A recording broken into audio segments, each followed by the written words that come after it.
Hay verdades que se te clavan en el pecho como una daga fría. Vos te podés imaginar. Creería si te digo que Argentina, esa tierra de la que alguna vez se habló como un granero del mundo, una promesa de Europa en el sur, ahora es susurrada en los pasillos de las grandes capitales como un sinónimo de fracaso. Para Lucía, una joven violinista que pulía su talento en el Conservatorio de París, esa verdad le cayó encima con el peso de un piano de cola durante una charla casual entre compañeros. Argentina es un país pobre, en decadencia constante. La frase, lanzada al aire con la liviandad de quien comenta el clima, se le incrustó en el alma. La nostalgia por una tierra que apenas recordaba con claridad se convirtió, en un instante, en una profunda vergüenza. En medio de esa sombra, le llegó una noticia que parecía una broma del destino, una clase magistral única, impartida por el mismísimo Ernesto Vargas, el legendario director de orquesta argentino, en el corazón de Buenos Aires. Pero la duda la carcomía. ¿Valía la pena ir? ¿Qué sentido tenía volver a un país condenado? Asfixiada por los prejuicios ajenos y sus propios fantasmas, tomó una decisión. Y en el momento en que sus pies tocaron suelo porteño, el mundo que había imaginado se hizo añicos. Frente a ella no había ruina, sino una pasión desbordante que se negaba a morir. El caos vibrante de las calles, la arquitectura señorial que se resistía al tiempo, la melancolía de un tango escapándose de un bar notable. ¿Este es el país pobre del que hablaban?, se preguntó. Las piernas le flaquearon y un torrente de lágrimas la desarmó. Se dejó caer en el banco de una plaza, vencida por la emoción. Ese shock, esa rendición, era el primer compás de la sinfonía que cambiaría su vida para siempre. Aunque ella, claro, todavía no lo sabía. Al final de su viaje, la esperaba un diálogo con el maestro Vargas. Ella, que había llegado convencida de que su país no tenía nada original que ofrecer, se encontraría con una verdad que resonaba más allá de las palabras. Un sonido que liberaría su corazón y transformaría la música, de una obligación autoimpuesta, en un faro de esperanza. ¿Por qué lloró Lucía esa tarde en Buenos Aires? ¿Qué fue lo que vio que desarmó por completo sus defensas? Te aseguro que al final de este relato, vos también te vas a hacer las mismas preguntas, mirando hacia adentro. Te pido que me acompañes hasta la última nota. La mañana en el campus parisino olía a niebla fina y a piedra mojada. La luz se filtraba baja sobre los adoquines mientras Lucía, con el estuche del violín en la mano, comprobaba por enésima vez los broches metálicos. Soltó un suspiro casi inaudible. La llave de la sala de ensayo, como cada día, se sentía helada en su mano. Al tomar el arco, la piel de su mano derecha evocó por un segundo un eco del pasado, una infancia marcada por la disciplina férrea y las calificaciones, una secuencia interminable de audiciones donde la música se había convertido en una ecuación matemática, despojada de toda alegría. A lo lejos, por el corredor de techos altos, se acercaban las risas de sus compañeros. Se amontonaban alrededor de un celular, sus rostros cambiando al ritmo de lo que la pantalla les mostraba. Alguien, con una voz que pretendía ser casual, lanzó la frase que lo cambiaría todo. Che, parece que Argentina se fundió de nuevo. Ya es un país pobre, de verdad. La voz era ligera, pero las palabras cayeron con la densidad del plomo. Otro abrió un sitio de noticias. Desfilaron fotos de casas viejas en la boca, gráficos de inflación que parecían electrocardiogramas de un paciente terminal. Las flechas rojas, como lanzas, se le clavaron en los ojos. «Mirá esto», le dijo Julián, acercándole el teléfono. En el instante en que sus dedos rozaron la pantalla, sintió que algo dentro de ella se quebraba, un sonido sordo, una cuerda que se corta antes de emitir la nota. Julián, con esa suficiencia tan suya, continuó la estocada. Además, Argentina siempre está copiando todo, llegan tarde a todo. Mis abuelos, que eran de allá, decían que es un país que vive de la nostalgia, siempre mirando a Europa. Sus palabras, aunque envueltas en un tono de broma, llevaban una certeza que no invitaba a la risa. Citaba artículos, repetía anécdotas familiares, y con cada afirmación ligera, el pentagrama interno de Lucía se llenaba de silencios pesados. No le salía ninguna melodía para rebatirlo. Antes de poder encontrar sus propias palabras, su mirada ya estaba fija en el suelo, su mano derecha acariciando inconscientemente las cerdas del arco. ¿Dónde estaba la verdad? Ojalá fuera tan clara como una escala musical, con sus tonos y semitonos ordenados. Entró en la sala de ensayo. La sombra del atril se proyectaba en el suelo, con la forma de un cerrojo. Al afinar el violín, el leve olor a metal pareció ordenar el aire por un instante. Pero el sonido que salió de las cuerdas no era puro. Vibraba. No era el instrumento, era ella. Las palabras que se había tragado en el pasillo resonaban dentro de la madera. País pobre. Esa disonancia era demasiado pesada para un compás de 4x4. El arco se detuvo. El silencio llenó la sala. Y el silencio, a veces, no es amable. Expone la superficialidad de tu propia respiración, te trae los fantasmas del pasado. Más preciso. Más rápido. Mejor. Y en ese mejor, la palabra disfrutar nunca había estado incluida. Unos golpes suaves en la puerta y entró Sofía. Ella siempre traía la luz consigo. Con una sonrisa que parecía gotear de las puntas de su pelo rubio, se asomó a la partitura y arrugó la nariz con un gesto exagerado. Esa pieza tu tempo no está sincronizado con los latidos de tu corazón, ¿sabías? Dijo, y dejó un metrónomo sobre el atril. El clic constante y perfecto comenzó a coser el espacio. Sofía le pidió el arco y tocó un solo compás. Con cada nota que saltaba, la densidad del aire cambiaba. Ella era de esas personas que te enseñan con el cuerpo que la música no es una obligación, sino una forma de respirar. Lucía intentó sonreír, tragándose las palabras que no podía decir. Antes, en el pasillo, estaban hablando de Argentina, empezó a decir, pero se calló. Había una calidez en el ambiente que temía romper. Al salir para un descanso, vio a Julián sentado en un banco del patio. Con la misma expresión de las nubes grises que cubrían París, le mostró otro artículo. Hablaba de la fuga de cerebros, de barrios enteros con persianas bajas, de estadísticas de pobreza. Los números, con su apariencia de exactitud, ofrecen una extraña seguridad, pero al mismo tiempo congelan la imaginación. Lucía no pudo ni asentir ni negar. Solo esbozó una sonrisa vacía. No hace falta que idealices ese lugar, dijo él. Lucía sintió una pequeña espina en el final de esa frase, pero no se atrevió a tocarla para ver si dolía.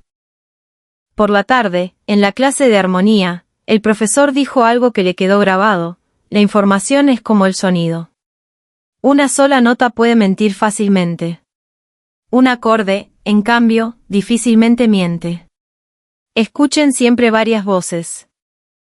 En el pizarrón, con una tiza roja, dibujó un acorde complejo, superponiendo notas. Varias voces. Lucía pensó en sus propias voces internas, la que quería enorgullecer a sus padres, la que no quería sentirse menos que sus compañeros, la que estaba agotada y muy en el fondo, una voz nueva, casi inaudible, que empezaba a nacer. Sabía que esa voz, algún día, diría la palabra disfrutar. Pero por ahora, era demasiado débil para ser escuchada. Al final del día, había un tumulto de gente frente a la cartelera de la secretaría. Un papel nuevo. Clase magistral extraordinaria con el célebre director argentino Ernesto Vargas. Abierta la inscripción. El borde del papel blanco temblaba levemente por el aire acondicionado, y las letras parecían vibrar. Sofía se dio vuelta, con los ojos brillantes. Anotémonos juntas, dijo con una naturalidad que desarmaba. El corazón de Lucía dio un vuelco, para luego hundirse. Argentina. El país pobre. Por un instante, cruzó por su mente la imagen de alguien llorando, sentado en el suelo de un aeropuerto. Parecía un recuerdo del futuro, el eco de un sueño que acababa de tener. De vuelta a su residencia, el atardecer se reflejaba 2 veces en el vidrio del autobús. Las sombras de los árboles en la calle caían sobre el asfalto como las teclas de un piano. El clic del metrónomo seguía resonando en el fondo de su mente. Imaginó su mano escribiendo su nombre en la planilla de inscripción y sintió un calor en la punta de los dedos. Aparecieron los rostros de sus padres, se superpuso la afirmación tajante de Julián, y la sonrisa de Sofía vino a suavizarlo todo.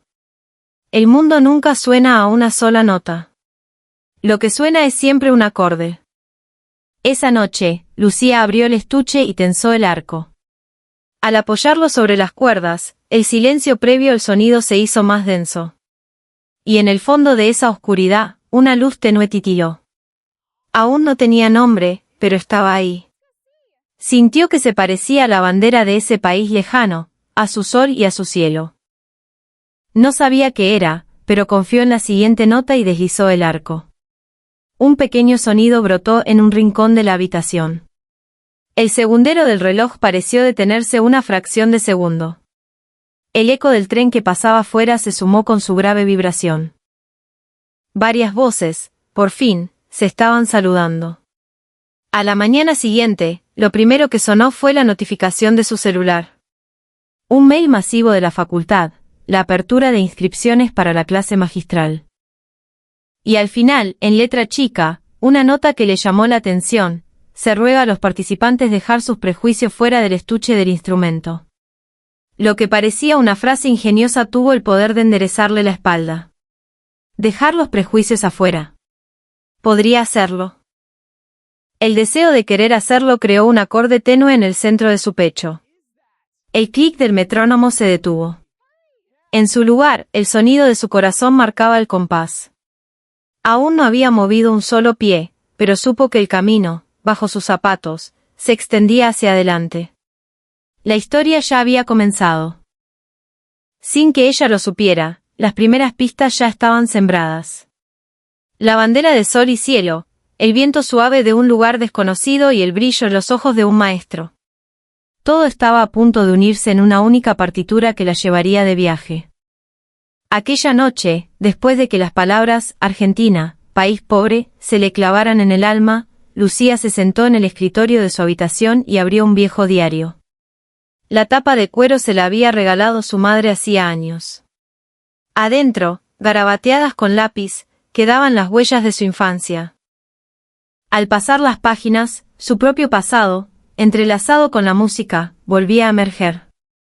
A los 5 años, su madre, con la convicción de que la música forma el carácter, le había puesto un violín en las manos casi a la fuerza. El día de su primera clase, la dureza y el frío del diapasón la sorprendieron y se echó a llorar. Su madre no la consoló.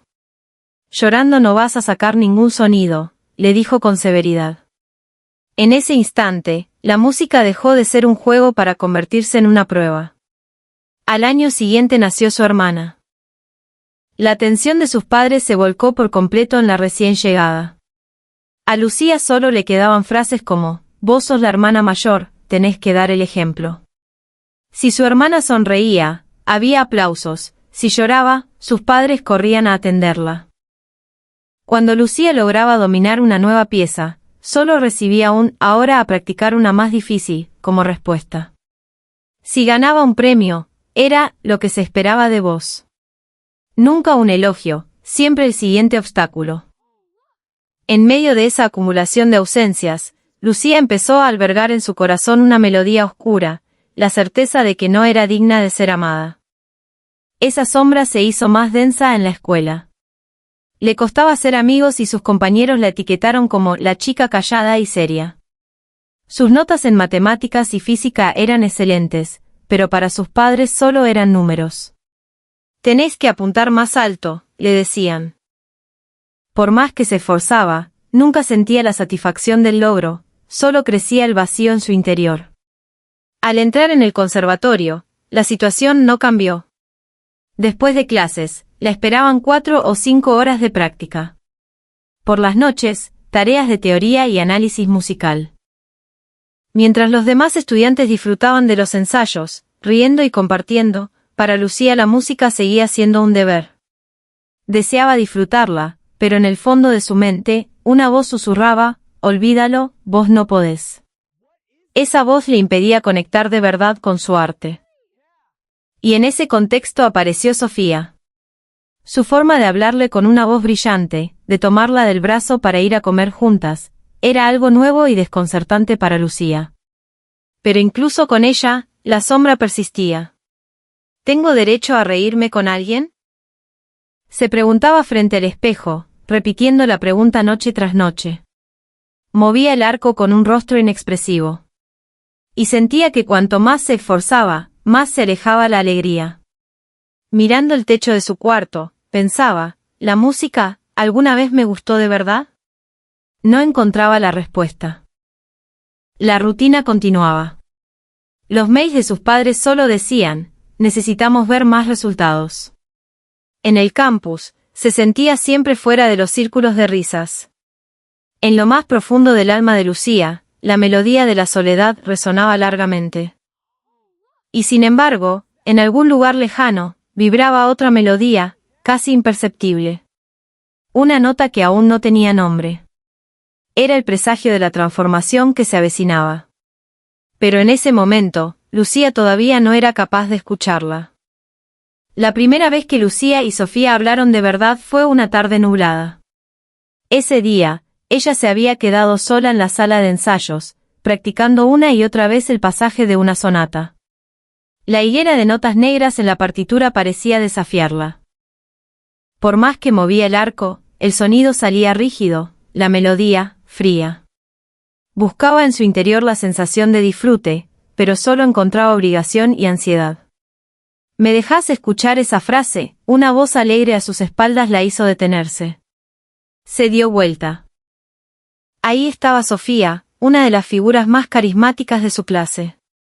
Con su pelo dorado ondeando suavemente y una sonrisa radiante, parecía capaz de cambiar la atmósfera de cualquier lugar, como un rayo de sol primaveral. Lucía, nerviosa, señaló la partitura. Estaba practicando esta parte. Sofía, sin dudarlo, tomó su violín y deslizó el arco con una ligereza asombrosa. El sonido era liviano como una pluma, pero con un centro, con un alma que llenó los oídos de Lucía. Sofía se mecía al ritmo de la música, con una sonrisa en los labios mientras tocaba. La música tiene que ser más libre, ¿sabes?, le dijo. Esa simple frase fue un shock para Lucía. Para ella, la música siempre había sido medida en términos de precisión y resultados. Pero la chica que tenía enfrente estaba jugando con las notas. Estaba siendo abrazada por la música.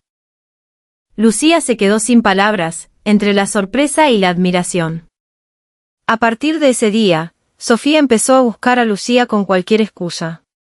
Al terminar los ensayos, le invitaba a tomar un café, en los descansos, la arrastraba afuera para tomar aire fresco. Al principio, Lucía se sentía incómoda, pero poco a poco, esa calidez fue derritiendo su coraza. Empezaron a pasar más tiempo juntas, sentadas en un banco del parque, y Lucía, para su propia sorpresa, empezó a sonreír más a menudo. Lu, ¿por qué no tocamos juntas en el próximo concierto de la facultad?, le propuso Sofía un día. Lucía instintivamente retrocedió. Yo no, empezó a decir, pero los ojos brillantes de Sofía la obligaron a tragarse la excusa. Buscó una razón para negarse, pero no pudo resistirse a la alegría contagiosa de su amiga. Así comenzaron sus ensayos a dúo.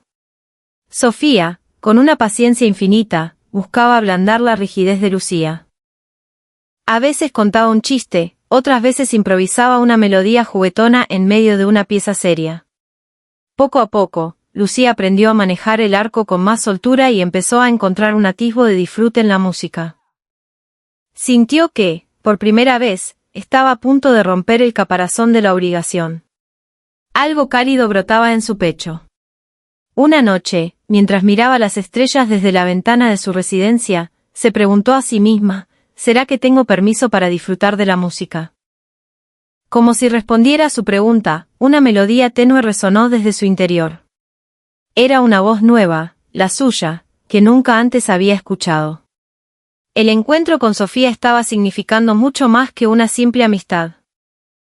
Era la presencia de alguien que le daba permiso para disfrutar, la llave para empezar a liberarse a sí misma. Justo cuando Lucía comenzaba a sentir la música como algo disfrutable, un evento vino a pisotear ese brote incipiente. Una tarde, después de un ensayo, los estudiantes salieron en tropel de las aulas, llenando el pasillo con un bullicio animado. Sofía charlaba con un grupo de amigos. Un poco más alejado, Julián, un compañero de ascendencia asiática, estaba apoyado contra la pared en silencio. Su rostro siempre tenía una sombra de cinismo, y Lucía siempre se había sentido un poco intimidada por él. «Che, Lucía, escuché que estabas pensando en ir a Argentina», le dijo Julián, acercándose cuando el ruido amainó un poco. Lucía, sorprendida, asintió tímidamente. «Yo que vos no iría. Ese país ya está bastante empobrecido». La frase, dicha con una ligereza casi burlona, resonó pesadamente en el pecho de Lucía. Julián sacó su celular y, mientras deslizaba el dedo por la pantalla, continuó: «Mira esto». Lo que le mostró fue un barrio de casas viejas y despintadas, una calle comercial con persianas metálicas oxidadas, el interior de un departamento pequeño y oscuro. Esta es la realidad de Argentina. La imagen glamorosa que te venden en la tele y en los folletos turísticos es una fantasía. La verdad es que la economía está en ruinas, los jóvenes no consiguen laburo y ni piensan en casarse. El país entero se está debilitando por la baja natalidad. Su voz era fría, monótona, pero cada palabra era una aguja afilada que se clavaba en el corazón de Lucía. Los otros compañeros que escuchaban no se atrevían a refutar.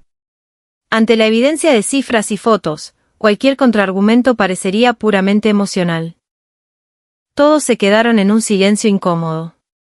Al final, el problema de Argentina es que no tiene nada original, remató Julián. Desde siempre, copiando todo de afuera. La música, la cultura, todo es de segunda mano. Mis abuelos decían que es un país incapaz de crear algo por sí mismo. Un malestar profundo se extendió por el pecho de Lucía. Hacía un momento, estaba riendo con Sofía, redescubriendo la alegría de la música, y ahora esa sensación se desvanecía rápidamente. Las imágenes de pobreza en la pantalla del celular eran demasiado crudas, no dejaban lugar a dudas. «Ah, sí», murmuró, y su propia voz le sonó increíblemente débil. Julián se encogió de hombros, satisfecho. «Creer o no ya es cosa tuya. Pero yo no le veo el sentido a ir a un país así». Lucía no supo qué responder. En su cabeza, la imagen idealizada de Argentina, la tierra de sus ancestros, se desmoronaba, reemplazada por palabras oscuras, decadencia, pobreza, imitación. Esa noche, de vuelta en su habitación, se sentó en la cama y miró por la ventana. El camino de adoquines, iluminado por los faroles, debería parecerle tranquilo, pero en su interior se extendía la oscuridad. La expectativa de sus padres de que fuera a Buenos Aires, la sonrisa inocente de Sofía diciendo, «qué divertido».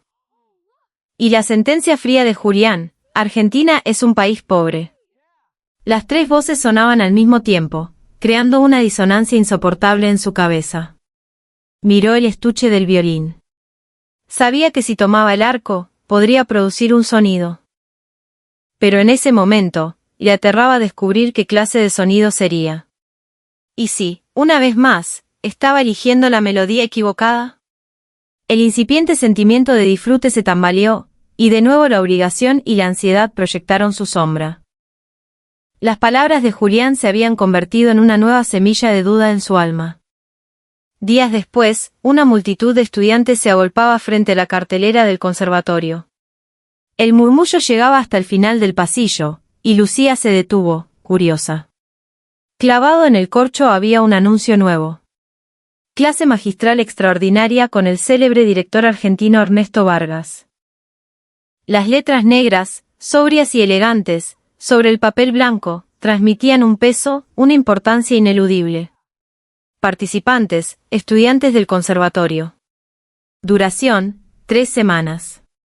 Sede, Buenos Aires. Inscripción cierra la próxima semana. No lo puedo creer, tener clases con él. Se escuchaban exclamaciones de emoción entre los estudiantes. Al ver los rostros iluminados de sus compañeros, Lucía sintió un pequeño revuelo en el pecho. Argentina. el país que las palabras de Julián habían teñido con imágenes de pobreza y decadencia. Pero, al mismo tiempo, el país que un director de talla mundial elegía como su base de operaciones. ¿Cuál de las dos era la verdad? A Lucía le era imposible saberlo. Esa noche, de vuelta en su cuarto, llamó a sus padres. Sus rostros, en la pantalla de la computadora, se iluminaron al instante al oír la noticia. Tenés que ir, Lucía, es una oportunidad única en la vida. No te preocupes por la guita, nosotros nos encargamos de todo. La reacción de sus padres fue mucho más intensa de lo que esperaba. Su madre casi se salía de la pantalla de la emoción, su padre asentía con una energía desbordante. Impulsada por sus voces, una certeza comenzó a formarse en su interior, no podía rechazarlo. Pero, al mismo tiempo, en el fondo de su corazón, otra voz resonaba, ¿de verdad quiero ir a Argentina? Sin poder responder a esa pregunta, forzó una sonrisa. No quería decepcionar a sus padres. Siempre había sido así. Había seguido estudiando música para recibir sus elogios, su reconocimiento. Esta vez era lo mismo. Se inscribiría, no tanto por su propio deseo, sino para complacerlos. Lucía, esto te va a consagrar, la voz de su madre retumbó a través del parlante, y sintió una pequeña punzada en el pecho. Al día siguiente, cuando le contó a Sofía, su amiga se rió con los ojos brillantes. ¡Qué genial! Entonces me anoto con vos. Lucía la miró, sorprendida. ¿Vos también? Claro que sí. Suena increíble. Un país nuevo, música nueva, gente nueva, va a ser bárbaro. Esa inocencia desarmó un poco las dudas de Lucía. No estaría sola. Quizás, con Sofía a su lado, podría sobrellevarlo. Sin embargo, esa noche, acostada en la cama, la ansiedad volvió a la carga. La voz de Julián, diciendo, es un país pobre, le susurraba al oído. La expectativa de sus padres, la decisión alegre de Sofía y la sentencia fría de Julián. Las tres voces se superponían, creando un acorde disonante en su pecho. La luz de un farol se filtraba por la cortina. En esa penumbra, posó su mirada en el estuche del violín. ¿De verdad tengo que ir? Se preguntó. Aún no tenía la respuesta, pero una cosa era segura, la noticia de esa clase magistral era el comienzo de algo que cambiaría su destino para siempre. La noche antes de la partida fue una tormenta sin sonido. En su pequeña habitación de la residencia, 2 cajas de cartón permanecían abiertas.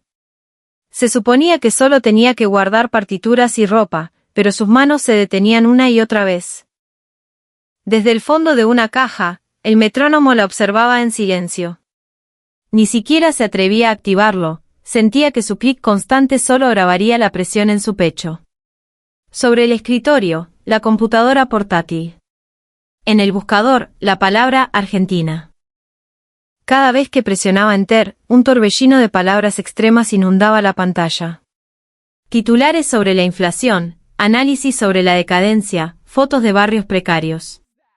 La voz de Julián resonaba desde lejos, creer o no ya es cosa tuya. Esa libertad, esa noche, le pesaba como nunca. Llegó un mensaje de su madre, mañana te levantás temprano, anda a dormir. Te deseamos todo el éxito del mundo. Su padre escribió un escueto, fuerza, y adjuntó la foto de una estampita. La imagen de la madera del viejo aparador de su casa en Buenos Aires, que se veía de fondo, le produjo una nostalgia dolorosa. Desde chica, frente a ese mueble, ella había reportado sus resultados. Lo hacía por miedo, por buscar un elogio, antes de enfrentar el siguiente desafío. ¿Mañana sería igual? Ir a Argentina era realmente una elección suya. Sonó el teléfono. Era Sofía. ¿Ya tenés todo listo?, le preguntó con su voz animada. Lucía respondió que sí, sonriendo, mientras por dentro se tragaba la verdad, sentía que estaba a punto de rendirse. Se acercó a la ventana. El cielo nocturno de París tenía un resplandor anaranjado y a lo lejos se oía el murmullo de un tren. La frase del profesor de armonía volvió a su mente: escuchen varias voces. Una sola nota puede mentir. La expectativa de sus padres, la certeza de Julián, la inocencia de Sofía. Y su propia voz, temblando apenas. Ninguna de ellas, por sí sola, era la verdad. En un rincón del escritorio estaba el folleto de la convocatoria. Sus ojos se detuvieron en la nota al pie: se ruega a los participantes dejar sus prejuicios fuera del estuche del instrumento. La frase que esa mañana le había parecido una broma, ahora se leía como un mandamiento. Arrancó una pequeña nota adhesiva y escribió con letra temblorosa: prejuicios, afuera. Pegó el papelito en el estuche, no por dentro, sino en el asa. Un lugar que tocaría cada vez que lo levantara, para recordar lo que debía dejar atrás. Reanudó el embalaje.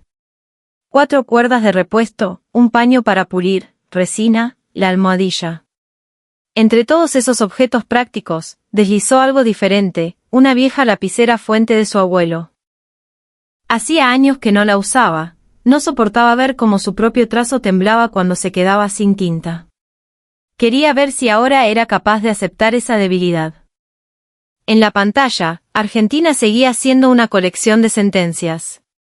Había fotos de un aeropuerto moderno y reluciente, y también artículos que destacaban las sombras de una villa miseria. Si le pedían que eligiera, no podría. Un acorde no suena con una sola nota. Quiero ver con mis propios ojos, dijo finalmente la voz anónima en su interior. Tenía miedo. Pero también quería ver. Y cuando esas dos emociones se equilibraron, el temblor de sus manos disminuyó un poco. Pasada la medianoche, Sofía golpeó la puerta. Lucía salió al pasillo en pantuflas y su amiga le entregó una bolsa de papel. Unas medias para el vuelo largo, un spray para la garganta, un chocolate. Su sonrisa de siempre estaba teñida por la quietud de la noche. Tranquila. Vamos a hacer música, nada más, le dijo. En ese instante, Lucía sintió que se le nublaban los ojos, pero se contuvo. Las lágrimas eran para después. Aún no había partido. De vuelta en su cuarto, el sueño fue ligero, interrumpido por sueños fragmentados. Soñó que estaba arrodillada en el piso de una galería subterránea, mientras las voces de la gente sonaban como olas lejanas. Soñó que estaba bajo una luz blanca y celeste, mirando un techo que se expandía hasta el infinito. Soñó que los ojos del maestro Vargas brillaban y la miraban como si le estuvieran haciendo una pregunta. Todos los sueños se cortaban a la mitad. El canto de un pájaro solitario rasgó el silencio justo antes del amanecer. El negro de la ventana empezó a teñirse de gris. El sonido del cierre de la valija fue el sonido más concreto de toda la noche. Se paró frente al espejo y corrigió la inclinación de su hombro izquierdo, un vicio postural que tenía al sostener el violín. Se dijo en voz baja: voy a ver. No la nota de otro, sino mi propio acorde. Dejó el estuche junto a la puerta. Al agarrarlo, la nota adhesiva le rozó la mano. Prejuicios, afuera. Dudó si quitarla, pero la dejó. La llevaría hasta el aeropuerto, para recordárselo cada vez que dudara. Por último, abrió un cajón y sacó un sobre. Una carta para sus padres. En lugar de escribir «voy a triunfar», escribió «voy a ver». No usó ni una sola vez las palabras «éxito» o «resultado». Solo prometió que lo que viera, lo convertiría en su propio sonido. No cerró el sobre. Lo haría al volver, para dejar espacio a lo que estaba por venir. Puso la mano en el picaporte. Ese primer paso se sentía inmenso. Pero el suelo bajo sus pies era firme. La tiza roja del profesor, la bolsa de Sofía, las palabras de sus padres, la sentencia de Julián y su propia voz tenue. Todo eso, finalmente, formó un acorde y la empujó hacia adelante. La llave giró. El aire del pasillo era frío y puro. El cielo, a lo lejos, empezaba a clarear. La historia, de verdad, había empezado a moverse. La luz blanca y celeste, el viento suave, el brillo en los ojos de un maestro. Todas las premoniciones estaban ahora al alcance de su mano. Aferró el asa del estuche y empezó a caminar en silencio. La siguiente puerta estaba a punto de abrirse. Justo antes de que el avión aterrizara en Ezeiza, el paisaje que se desplegó tras la ventanilla dejó a Lucía sin palabras. Más allá de la pista gris, una serie de luces perfectamente alineadas se extendían como un collar de perlas, y a lo lejos, un enorme edificio de vidrio reflejaba los primeros rayos del sol. La vibración del tren de aterrizaje al tocar el suelo coincidió con un salto en su corazón. El sueño que había tenido tantas veces en su cama de París, ese sueño envuelto en luz, estaba a punto de hacerse realidad. Al cruzar las puertas de llegada, lo que la recibió fue una abrumadora sensación de vida. El hall, con sus pisos de granito pulido, bullía de gente. Abrazos, risas, llantos, un caos de emociones que contrastaba con el silencio ordenado de los aeropuertos europeos. La gente caminaba rápido, pero se tocaba, se miraba a los ojos. Sofía a su lado soltaba exclamaciones de asombro, mientras los otros compañeros sacaban fotos compulsivamente. Lucía se quedó quieta, observando todo a su alrededor. Este era el país pobre. Las imágenes de Julián, las casas en ruinas, la decadencia, perdieron toda su fuerza frente a esa escena. Era como comparar dos mundos distintos. El verdadero impacto, sin embargo, la esperaba en el viaje en taxi hacia la ciudad. El chofer, un hombre mayor con un bigote canoso, manejaba con una mano en el volante y la otra gesticulando mientras hablaba sin parar de fútbol, de política, del último aumento del dólar. El auto se abrió paso por una autopista flanqueada por enormes árboles de jacarandá, cuyas flores lilas creaban un túnel de color. Por la ventanilla abierta entraba el aire tibio y húmedo, mezclado con el sonido de una cumbia que salía a todo volumen de un auto vecino. La ciudad se reveló como un collage imposible, majestuosos edificios de estilo parisino con sus balcones de hierro forjado se codeaban con paredes cubiertas de murales vibrantes y coloridos. El olor a carne asada de una parrilla al paso se mezclaba con el perfume de los tilos. Esto era la realidad. Y era abrumadora. El taxista los dejó en el hotel en el barrio de San Telmo. Mientras sus compañeros se maravillaban con la arquitectura colonial, Lucía se sintió atraída por una plaza cercana. Se sentó en un banco de hierro forjado, bajo la sombra de un ombú centenario. Desde un café cercano llegaban las notas melancólicas de un bandoneón tocando Piazzolla. Y entonces los vio. Una pareja de ancianos, en una esquina de la plaza, bailando un tango. No era un show para turistas. Bailaban para ellos, con los ojos cerrados, los cuerpos unidos en una comunicación que no necesitaba palabras. En sus rostros se leía toda una vida de alegrías y tristezas, de lucha y de pasión. Era el baile más hermoso y triste que había visto en su vida. Y en ese momento, se quebró. Las lágrimas empezaron a brotar, incontenibles. No era tristeza, era otra cosa. Era la vergüenza y el arrepentimiento por haber sido tan ciega. Se dio cuenta de la brutalidad de su prejuicio. Había juzgado a un país entero por sus crisis económicas, ignorando la inmensa riqueza de su alma, la pasión que se negaba a ser extinguida. Había creído en la mentira de Julián, en la visión simplista del fracaso. Había permitido que esa visión opacara su propia música, convirtiéndola en un deber sin alma. Se dejó caer sobre el banco, cubriéndose el rostro con las manos, mientras los sollozos la sacudían. Lucía, ¿estás bien? Sofía se había acercado y la abrazaba con preocupación. Lucía levantó la vista, con los ojos anegados en lágrimas, y con una voz temblorosa, respondió, estaba tan equivocada, Sophie. Este lugar es hermoso. A través de sus lágrimas, el cielo de Buenos Aires se veía increíblemente azul. Esa escena, esa música, ese baile, estaban despertando una melodía dormida en lo más profundo de su ser. Una melodía que la guiaría desde la obligación hacia la alegría. En ese momento, Lucía todavía no lo sabía, pero esas lágrimas eran la primera nota, el verdadero comienzo de su vida como artista. Cuando el autobús que los transportaba se detuvo frente a un edificio que combinaba madera y vidrio, Lucía sintió que entraba en otro mundo. La marquesina de la entrada se proyectaba como unas alas delgadas sobre una pared de madera clara, donde unas pequeñas letras metálicas formaban un nombre: Centro de Artes Armonía. El leve cambio en el sonido del aire acondicionado del vehículo fue como el compás que marcaba el inicio de algo nuevo. Acá voy a aprender a sonar. No como una obligación, sino como un acorde, pensó. Al poner un pie en el vestíbulo, la densidad del aire cambió. El suelo, revestido de un material que absorbía el sonido, tenía una leve elasticidad. El techo estaba cubierto de paneles acústicos con microperforaciones. Un empleado en la recepción hizo una profunda reverencia y les entregó una tarjeta de visitante y una credencial temporal. La mano con la que recibió su identificación temblaba, pero no era de miedo, sino de pura expectativa. Con la otra mano, rozó la nota adhesiva que aún estaba pegada en el asa de su estuche: Prejuicios, afuera. La acarició con el pulgar, como para reafirmar su propósito. La primera parada del recorrido fue la biblioteca musical.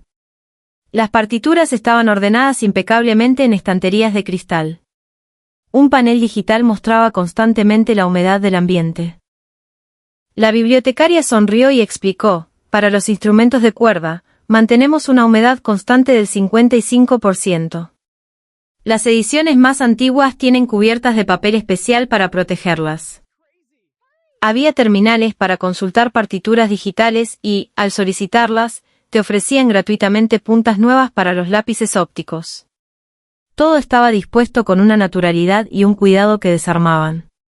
Lucía, en silencio, pidió perdón. A ese lugar que alguien había llamado pobre. Y a sí misma, por haberlo creído. Luego pasaron a las salas de ensayo. Los pasillos eran tan silenciosos que absorbían el sonido de sus pasos. Las paredes tenían paneles acústicos móviles. El guía movió una palanca y el ángulo de un panel cambió, alterando sutilmente la reverberación de su voz. Esta sala tiene una reverberación de 1.2 segundos. Esta otra, de 1.8. Se puede ajustar según la formación musical. Incluso las salas más pequeñas, sin ventanas, tenían un pequeño ojo de buey que dejaba pasar una fina franja de luz. Cada habitación tenía indicadores de humedad y dióxido de carbono. Una luz verde indicaba que la ventilación era óptima. No se oía el ruido de ningún motor, solo se sentía como la propia respiración se calmaba. Lucía entró en una de las salas. Al cerrarse la puerta, sintió que el mundo se reducía a ella y su sonido.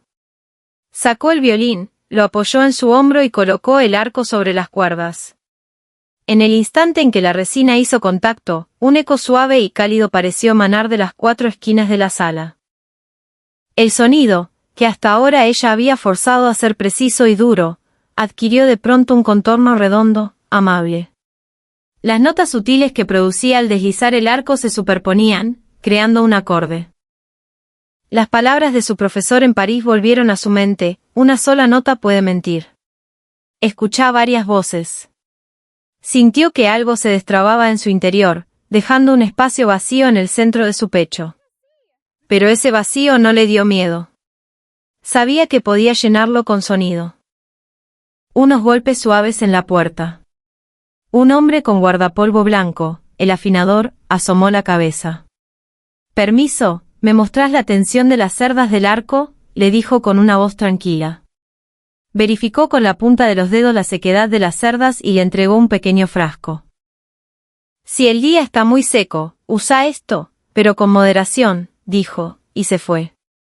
Una explicación breve, un cuidado preciso. Ni más, ni menos. Al salir al pasillo, vio junto a los bebederos una pequeña bandeja con una nota: repuestos de emergencia, cuerdas, almohadillas, tornillos. Gratis. Esas pequeñas atenciones dejaban una extraña sensación de seguridad. Cuando se abrieron las puertas del auditorio principal, un intenso aroma a madera los envolvió. El techo del escenario tenía paneles reflectores, las paredes laterales, un entramado de listones de madera. Al fondo de la platea, unas cortinas móviles. Un técnico accionó un interruptor y la reverberación del lugar cambió drásticamente. Aquí podemos hacer desde música de cámara hasta grabaciones corales, explicó. El suelo estaba cubierto por alfombras transparentes para protegerlo de las ruedas de los instrumentos. Las patas de los atriles tenían topes de goma para evitar ruidos. Las sillas se plegaban sin hacer un solo sonido. Eran cientos de pequeños detalles, una cadena de cuidados que parecía no tener fin. Lucía se quedó de pie, en silencio, repitiendo en su mente la misma idea. La riqueza de este lugar estaba en la preparación, en todo lo que sucedía antes de que sonara la primera nota. En la zona de estudios de grabación, una luz roja indicaba que una sesión estaba en curso. A través del vidrio de la sala de control, vio las ondas de sonido moverse en un monitor, como una respiración lenta. Un ingeniero les explicó: los micrófonos bajan del techo por control remoto. Los cables van por canaletas en el suelo. Los auriculares tienen cobertores descartables para cada uso. Toda esa larga lista de cuidados se traducía en un mensaje silencioso que le llegó directo al alma: no vamos a interrumpir tu concentración. Vamos a proteger tu sonido. En el comedor, le sirvieron una sopa caliente en una bandeja de madera. Se sentó junto a un ventanal que daba a un pequeño patio con una fuente. El agua, al moverse, dibujaba reflejos ondulantes en el techo. Un estudiante local que los acompañaba le dibujó en una servilleta el plan de evacuación en caso de sismo. Los planos de cada piso, los puntos de encuentro, un código QR para una aplicación de seguridad. Y al final, agregó: pero quédate tranquila. Si pasa algo, siempre va a haber alguien cerca para ayudarte. Lucía asintió. Aquí, la preparación para la incertidumbre era tan meticulosa como la preparación para la música. Al final de la tarde, su mirada se detuvo en una vitrina con fotografías. Eran los graduados más destacados del centro, músicos que triunfaban por todo el mundo. Y en el centro, una foto del maestro Ernesto Vargas en su juventud. Tenía una pequeña luz en el fondo de los ojos, sonreía, pero su mirada era severa. Lucía supo instintivamente que era el mismo brillo que había visto en su sueño. No podía apartar la vista. Entonces, una voz a sus espaldas la interrumpió. Aquí tienen el programa para la orientación de mañana. El papel que le entregaron indicaba la hora, la sala y la primera consigna del curso. Una sola línea, breve y directa, defina su sonido en una sola palabra. El corazón se le aceleró. Era una pregunta cruel y a la vez, amable. No había escapatoria, solo quedaba la verdad. Al atardecer, volvió a la sala de ensayo. Esta vez, tocó una sola nota, larga y sostenida. El sonido viajó, tocó las paredes y volvió a ella, redondeado. ¿Para quién toco?, se preguntó. Para sus padres. Para obtener resultados. Para ser reconocida. Todas las respuestas le sonaban viejas. Y el sonido, como si se negara a ser atrapado por esas viejas respuestas, vibró y se elevó. Recordó su propósito: vine a ver. Y ver era escuchar. Escucharse a sí misma y escuchar el aire de este país. Al salir, un guardia de seguridad mayor, en la puerta, le sonrió. ¿Qué tal la acústica de la sala, señorita?, le preguntó. Lucía no pudo evitar sonreír.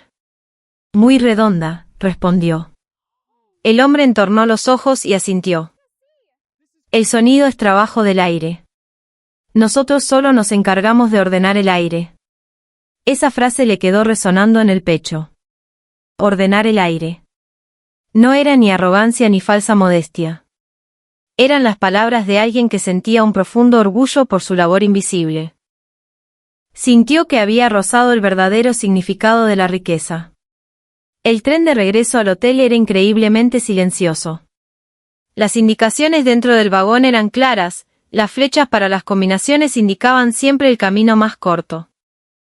En el andén, la gente hacía fila de forma natural, dejando un espacio para que los que bajaban pudieran salir primero.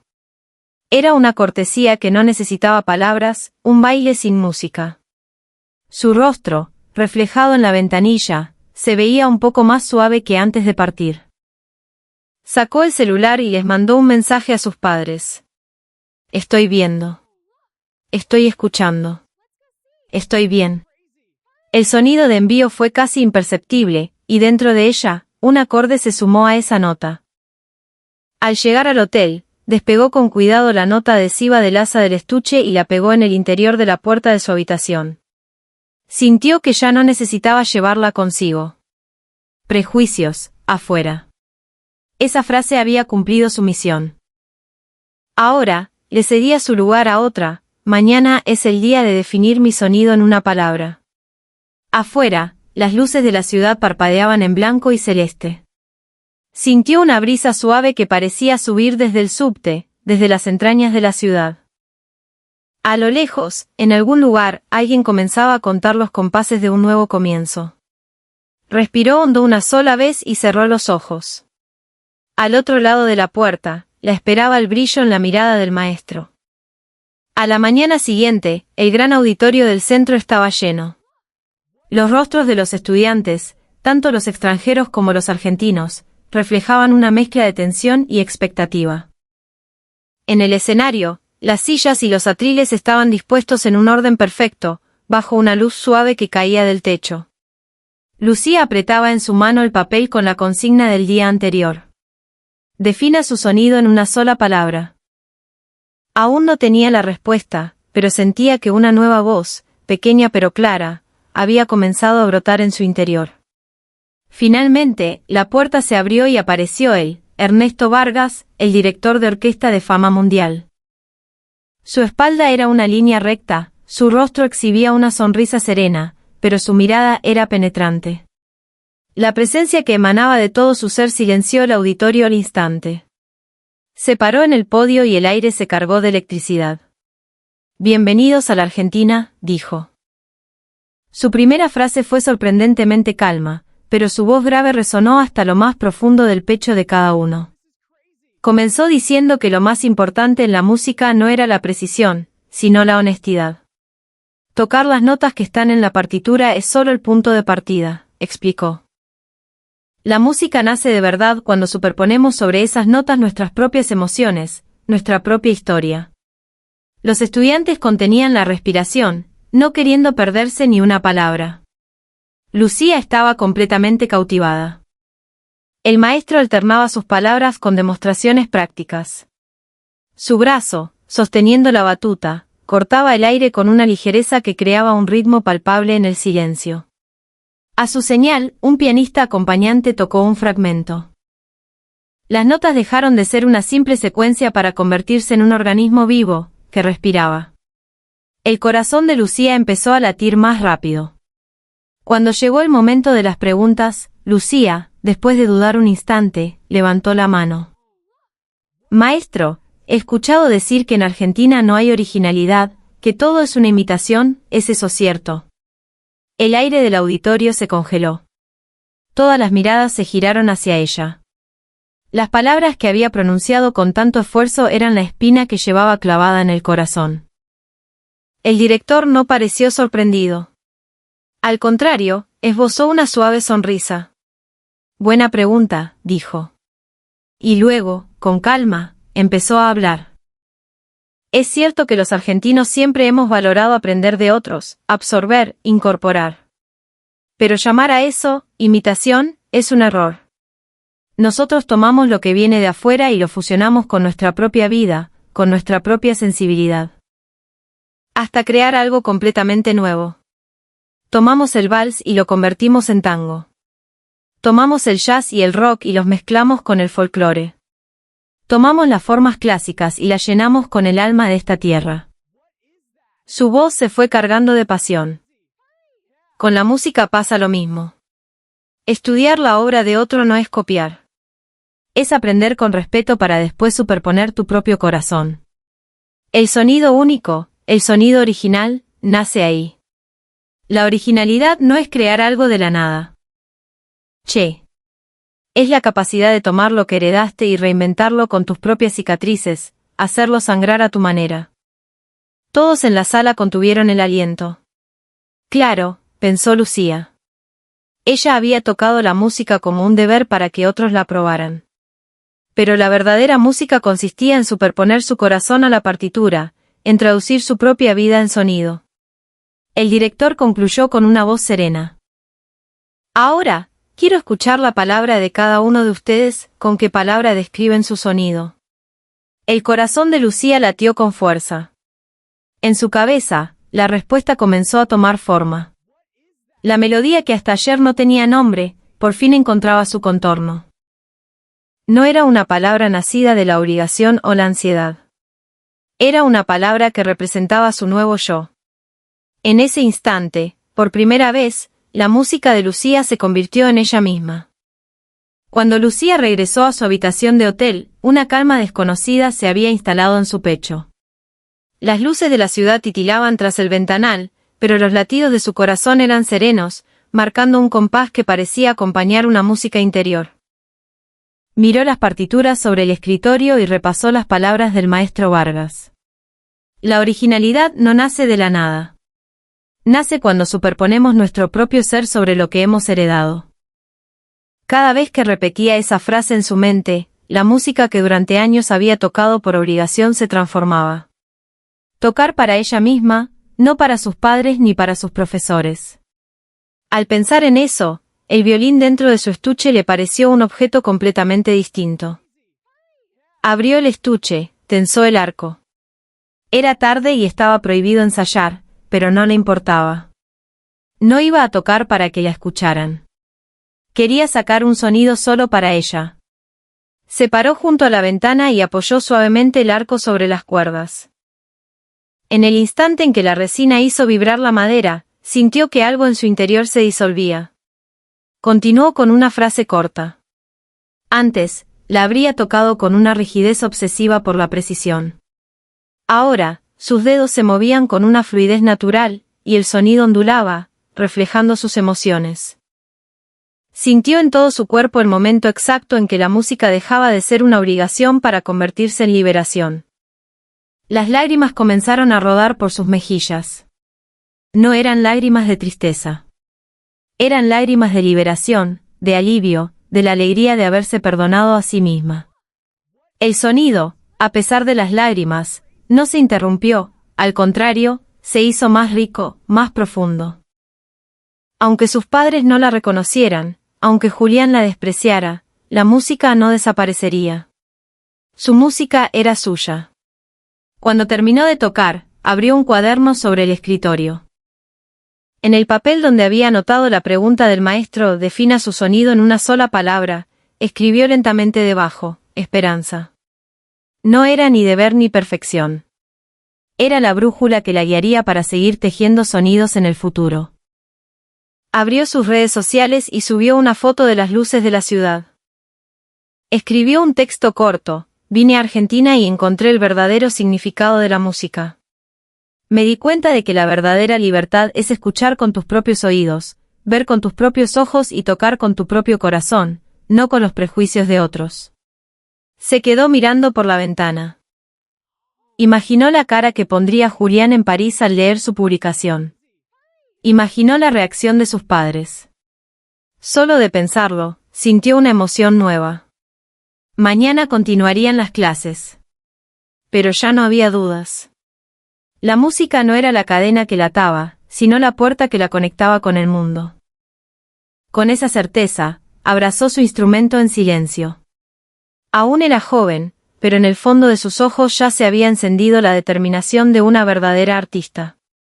Tras esa noche de lágrimas que la liberaron de sus prejuicios, la vida de Lucía había comenzado a sonar como una nueva partitura.